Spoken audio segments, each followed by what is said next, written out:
All right, hello everybody. Welcome back. This is Jeff from RV Knowledge Group. So today we're going to do something that I don't think anybody else has ever done. I'm assuming because they're kind of afraid to do it, but you know, you have to do things that are real. You can't do experiments and use fake things and do experiments that don't really replicate the way things work and expect people to buy them. So, kind of like Mythbusters, you know.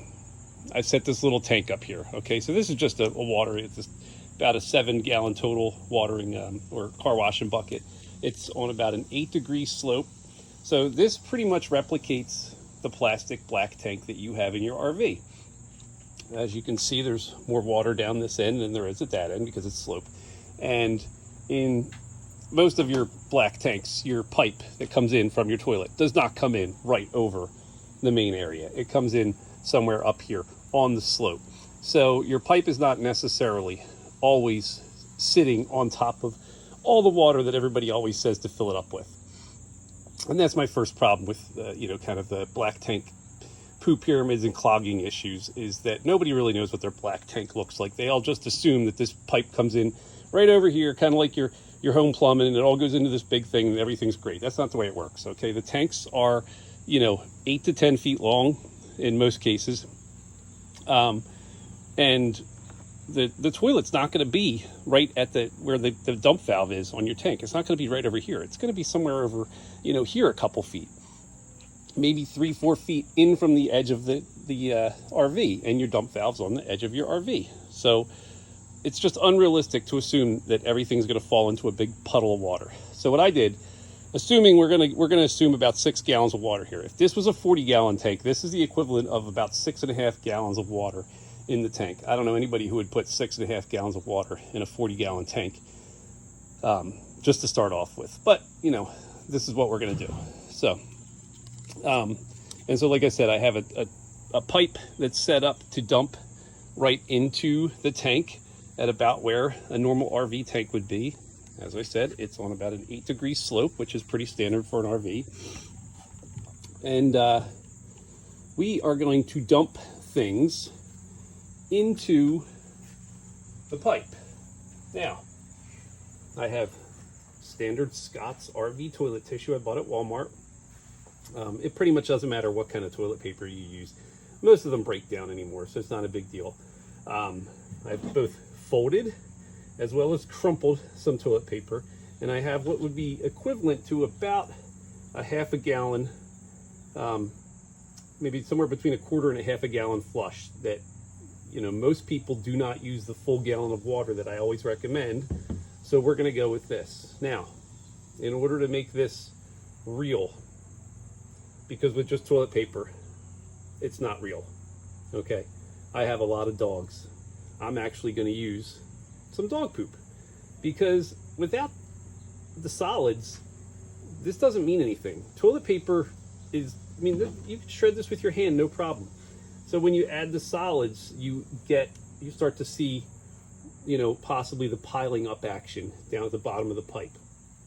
And this is probably about normal. You really don't have much room between your pipe and the water. There might only be like 6 to 8 inches. It's not like 2 feet where your water flies down. It's only a couple inches. So that's how you get the poo pyramid, is it starts building up, and then as it comes up, it clogs the pipe, and now the water can't go down the pipe, so it gets stuck in there. So we're gonna take some of our toilet paper,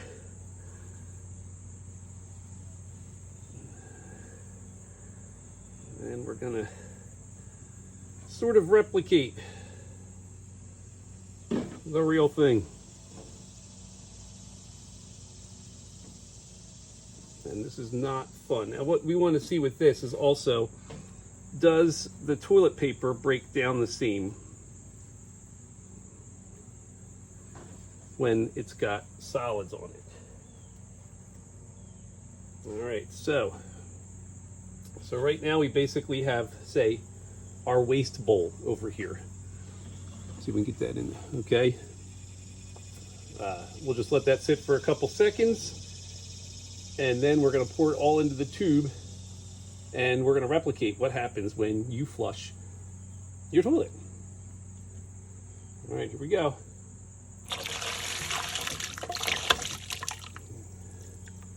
All right, one of them didn't come out. We're going to get a little more water.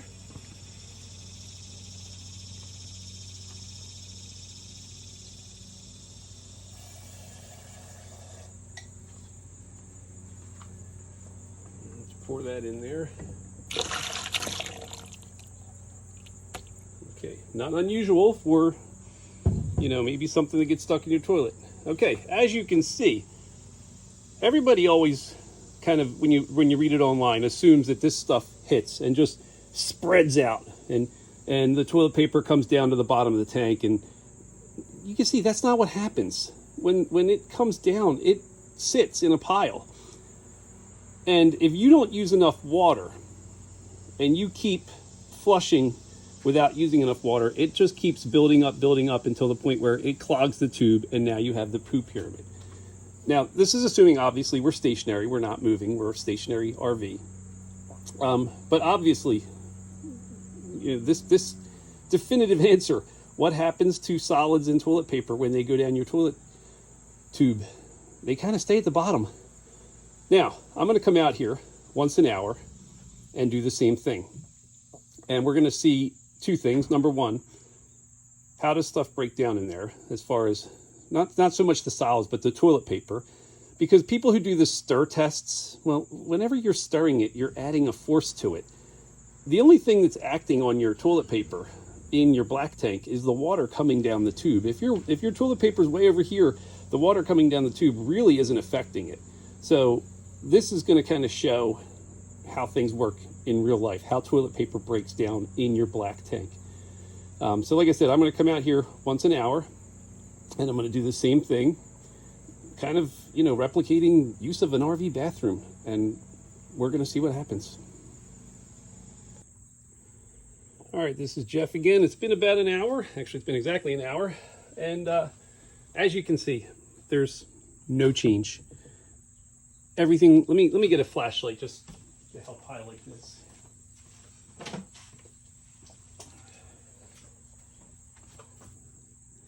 All right, everything looks exactly the same.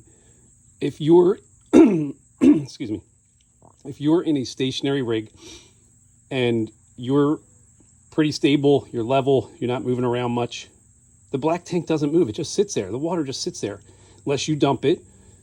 Maybe, I'll shake the table a little bit. Maybe you're in an unstable rig. It shakes a little bit, but really, look, I mean, it's not causing ripples. It's not causing a lot of trouble. Now, the solids are actually breaking down a hell of a lot more than the toilet paper is. So what are we going to do? We're going to do the same thing we did last hour. Real world experiment.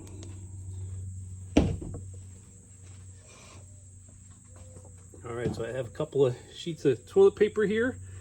I have my friendly dogs helped out with stuff. All right, so we got some toilet paper there. Toilet paper there. And one more sheet.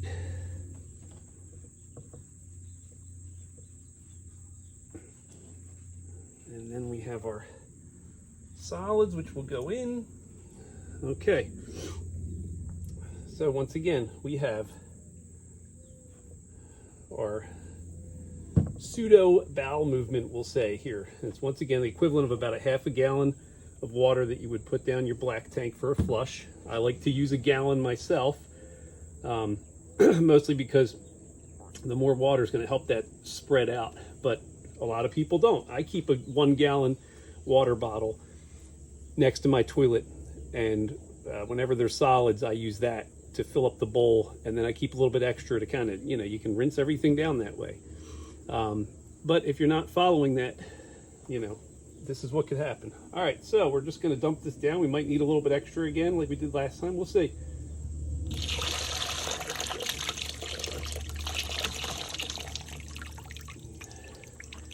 Got a clog.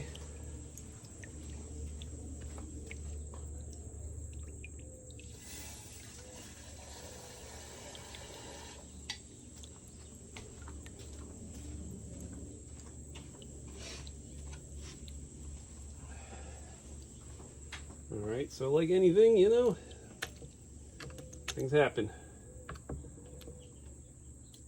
Use a little more water to flush it down. All right. Let's see what happened.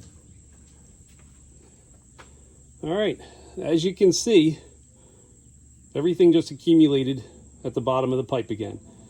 The toilet paper and the solids that were there previously really didn't move very far. And the toilet paper hasn't broken down a lot. Unlike you see in these, experiments, we'll call them online, where people use a swizzle stick and swirl them up. That's not what happens in your black tank. Your toilet paper literally sits there. There's nothing stirring it up. So why would it break down? So, as I said earlier, this is Scott's RV toilet paper. I don't think the brand of toilet paper is going to matter. They're all going to do this. There's just nothing to cause them to fall apart in your black tank. So this is an hour later, almost exactly like it looked like the first hour after we did the first flush. So we'll give it another hour and we'll do it again. Maybe, you know what, maybe in a half an hour I'll come back and I'll pretend that somebody's going to urinate in here, and we'll put a little bit of water in there to simulate urine, and we'll see if we can get anything to start happening. All right, we're back real quick. It's been a half an hour. We're just going to pretend that someone's urinating in the toilet and see what happens.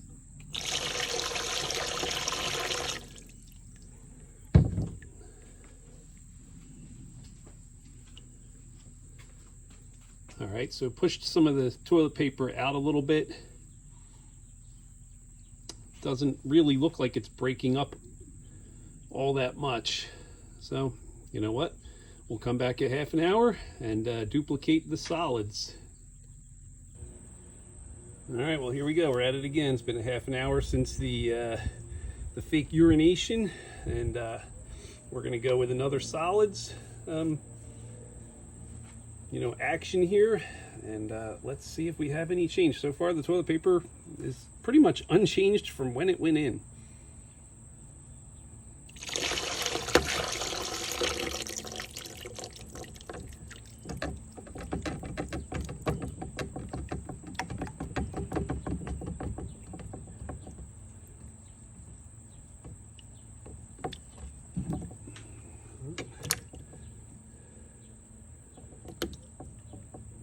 We're going to get a little more water.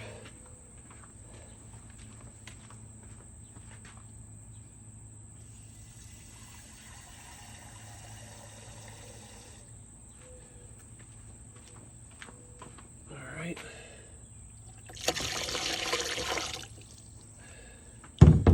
Well, there we go. Like I said, guys, this is a real world experiment. Things might get a little messy, but unless you had a camera in a black tank, there's really no other way you could do this. So, as you can see, toilet paper just sits there. All these experiments in beakers with swizzle sticks, bunch of crap. That's not what happens with real toilet paper in a black tank. All right, so we're back for one last time. I've been doing this for a total of about, 3.5, 4 hours now. As you can see, really not a lot has changed since the first time we put solids and toilet paper in the black tank. It just doesn't do much. Your black tank's not a septic system. It's a holding tank, and if it's not moving, there's nothing to break up the solids and the TP other than time. So we're going to do one more fake urination dump here. And we're going to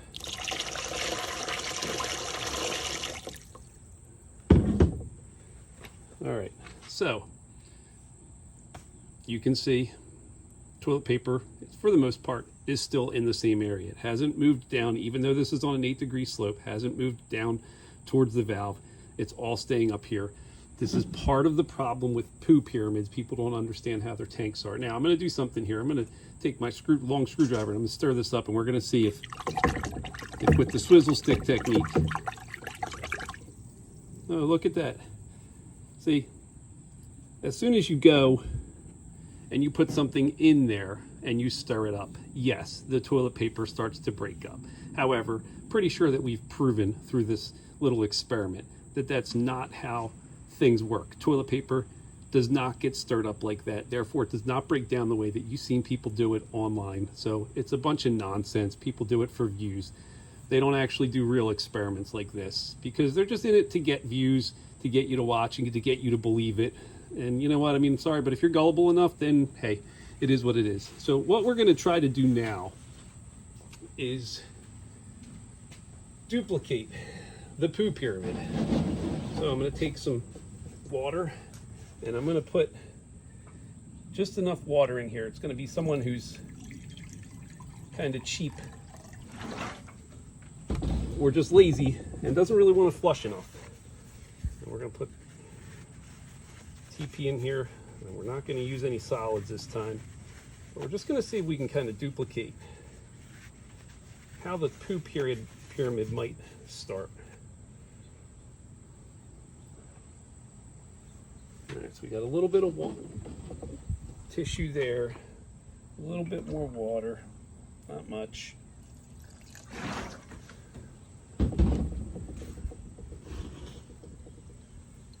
Okay, so you can see we've got a lot of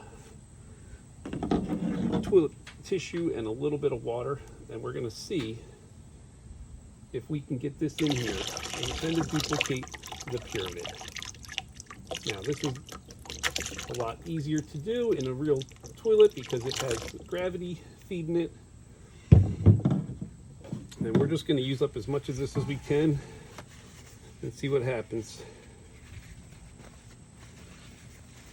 Because this does not happen after a flush. This takes 3-4 people using the toilet who don't use enough water to cause the poo pyramid. And essentially what happens is your toilet paper backs up into your pipe. So as I said before, the toilet paper backs up all the way up to here. And we'll see if we can kind of duplicate that. So here's what some children might do. They hardly use any water, a lot of toilet paper.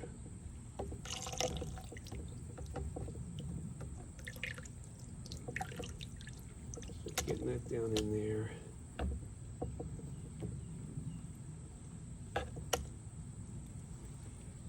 Okay. Let's see. Let's try it again. You saw some of it come through, but I'm telling you right now, there's some sitting right in the tube right about there. And this is generally the problem, is what I found, is when children or other family members don't listen to the flush rules in the RV.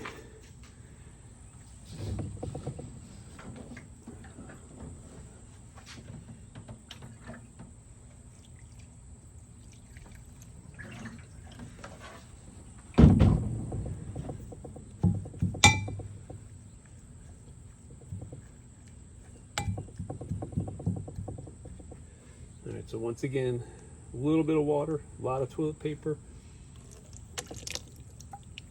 Put that in.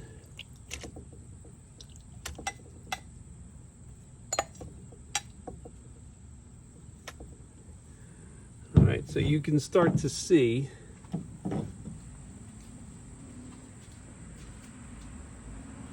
how the paper is accumulating here in the corner. And if you keep doing that without enough water, eventually it's going to build up. It's not going to go anywhere.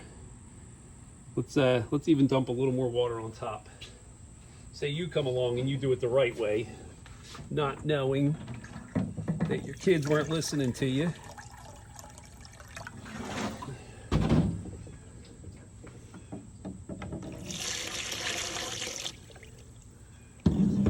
All right, so, and you can definitely see you've already got the start of a problem here. Everything is starting to pile up. The paper is not going to go anywhere. It's going to sit there. We keep adding paper, wet paper down in there, and it just keeps building. And it might take 24 hours, but eventually it's going to get to the point where you put water in here and it just starts bubbling back on you. And let me move this up a little bit So when you start to flush water here, the water bubbles back because it can't go down the tube. The tube's clogged with paper and solids and whatnot, all the way up to where the pipe opening is. That's where you get the poo pyramid from, right here. You can see that toilet paper does not break down the way that you've seen it happen online. So this is a real world experiment. Sorry for it, being real world, being kind of gross, but you can't fake these things and say that you got a true result. You have to almost duplicate it the way that it happens in your RV. So, all right, so this is Jeff from RV Knowledge Group. Thanks for watching.